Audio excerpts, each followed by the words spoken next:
Joanne, thank you very much for joining me. You're the author of this report for Civitas, which says that 1 in 10 teenagers 16 to 18 has thought about changing gender or has already done so. Were you surprised at that? When I set out to write this report, it wasn't really about any particular one aspect of what is being taught in schools, often by visiting agencies. I really wanted to investigate what's happening to education in almost a philosophical sense. But in order to add some further evidence to the case, we did undertake the polling.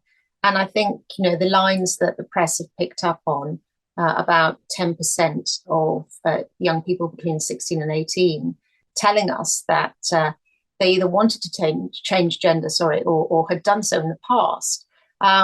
It's obviously a very arresting single figure. Now, I do think it's important that we don't be too alarmist about that. What it tells us, I think, probably without doubt, is that gender ideology is extremely widely discussed amongst young people. And the rest of the report evidences the extent to which this is also being discussed, if not affirmed, celebrated, in the words of activists, within schools. So that was obviously very disturbing in many ways, because we're talking about decisions that children may be making that in some cases can lead to procedures which are irreversible. It can lead to procedures which will affect them for the rest of their lives. So, of course, that is a very, very disturbing finding. I'd also quite like to point to a more general statistic, which was the 46% of the young people that we spoke to who said that they didn't feel comfortable speaking out on contentious issues in school in case they were bullied by other pupils. Now, that applied across the board to whether they were in schools that actually actively encouraged open debate, or in schools that were restrictive about allowing opposite opinions. And I think that's a very significant figure because, of course, education is about encouraging, enabling, and facilitating children to develop their own opinions, to be able to articulate their own opinions. And if we're looking at 46% of pupils of that age group saying that actually they don't feel comfortable expressing themselves about contentious issues in school, then I think that really goes to the heart of what this report is actually about, which is the nature of education today and what we can really do to arrest what seems to me in many ways to be something of a decline.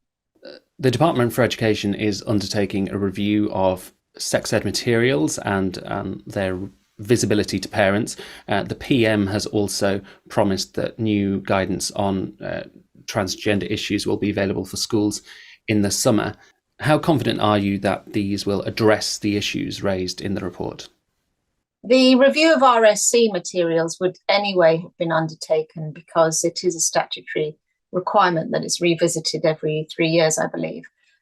What's happened is that because of various other reports that have come out, most notably from Policy Exchange and also from Miriam Cates's New Social Covenant unit, which both really evidenced very strongly the spread of gender ideology within schools and also the spread of what I might call sex positive sex education, which is a very sort of no holds barred, explicit approach to sex education.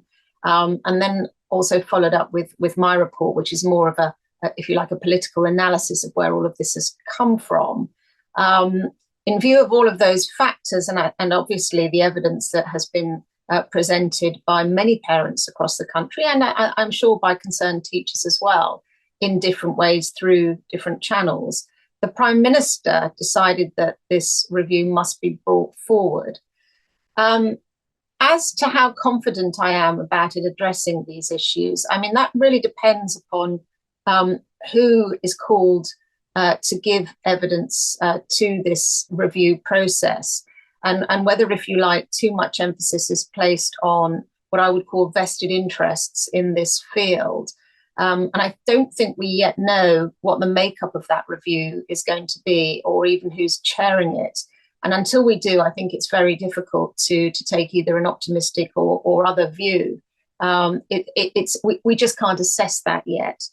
Now, as far as the trans guidance goes, that has been promised now for several years and has been pushed into the long grass because it is so incendiary.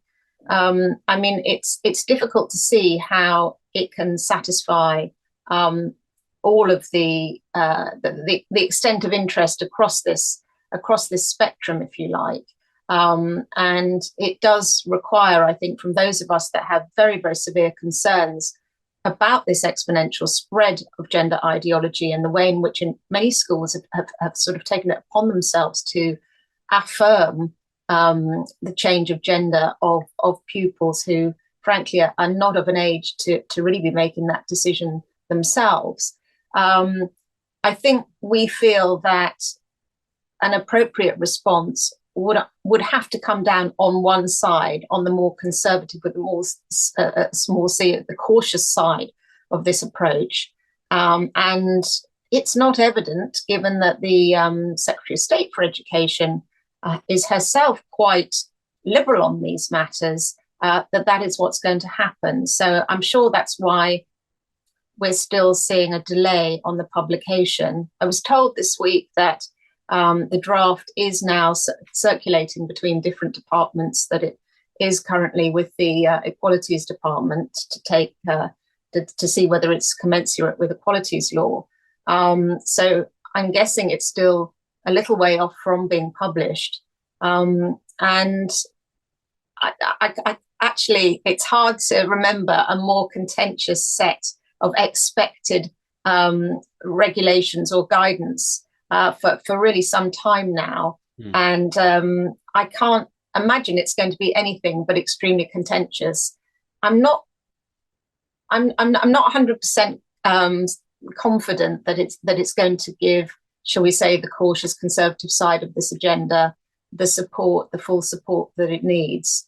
But we have to hope for the time being. What do you think needs to be done to address these issues? Well, I certainly don't think there's an easy answer to that question. Some people will be looking to specific guidance, particularly on RSE and on what is called transgender issues at school. I think that the guidance that we're expecting is important. I think that clear guidelines do need to be established, because often it seems to me that schools are simply, they don't quite know what to do in this arena. It's not that they're full of activists. It's that they're coming under pressure from different sides of the argument, and they're really not sure what their obligation is under the law in terms of safeguarding, in terms of the equalities legislation, in terms of the Education Act. There's a lot of complex legislation now governing schools, and in a certain extent, it almost seems to be in conflict in certain places. I think it's a very complicated set of issues that we have here, and it goes to the heart of what we want our schools to do and to be. But trying to be practical for now, I think it's really important that the constituent elements of the review body looking into the RSE guidelines is constituted in a way that is fair and doesn't allow for, shall we say, activist capture of that. I think that the government is going to have to be extremely careful about the language that it uses in the trans guidance, because again, language has been captured, if you like, by a particular constituent of this political agenda, and it doesn't help in really explaining what many people see as a social contagion as much as a lifestyle choice. And I think also overwhelmingly the government needs to have a look at the public sector equality duty and make it very clear to schools that they're not bound by it in quite the way that they seem to be interpreting that they are. It doesn't have a direct role in the classroom. And I think that over-interpreting the public sector equality duty has led to quite a lot of the issues that we're confronting now. I became interested in this whole field because I'm a mum, and I saw what was going on in my son's school, and I was really very alarmed about it. I was alarmed about it because I wanted him to have, I want him to have an education that enables him to know how to think. And I just felt that he was being exposed more and more in schools to ideas about all sorts of things, from gender to race, that were frankly partisan and weren't being given the room to breathe. And that's what brought me into all of this and turned me from being a journalist into a campaigner, I suppose.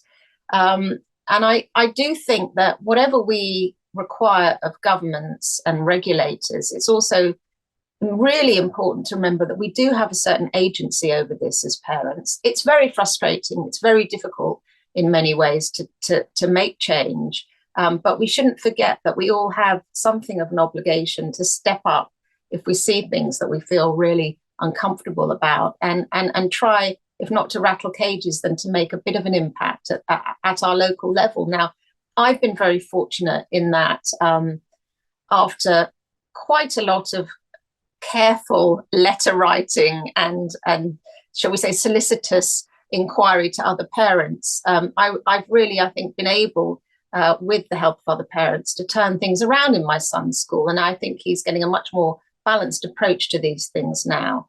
But I appreciate it's hard to do. It took a lot of time. It took a lot of effort.